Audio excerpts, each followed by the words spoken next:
প্রিয় বন্ধুরা, চলে আসলাম আরেকটি নতুন ভিডিওতে। কন্টেন্ট মনিটাইজেশন সেটআপ পাওয়ার পর থেকে মানুষ যে ভুলগুলো করছে, আমার অভিজ্ঞতা থেকে আমি যেটা পেয়েছি, আমি কন্টেন্ট মনিটাইজেশন সেটআপ পাওয়ার পর প্রচুর পরিমাণে এই যে আমার যে ফটোগুলো আছে এই ফটোগুলো আপলোড দিতে শুরু করেছি।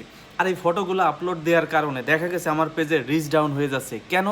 কারণ আপনি যখন একটা পোস্ট করবেন বা একটা ভিডিও আপলোড দেবেন, একটা রিলস শেয়ার করবেন, এটার পরে আপনাকে কিছু সময় গ্যাপ দিতে হবে।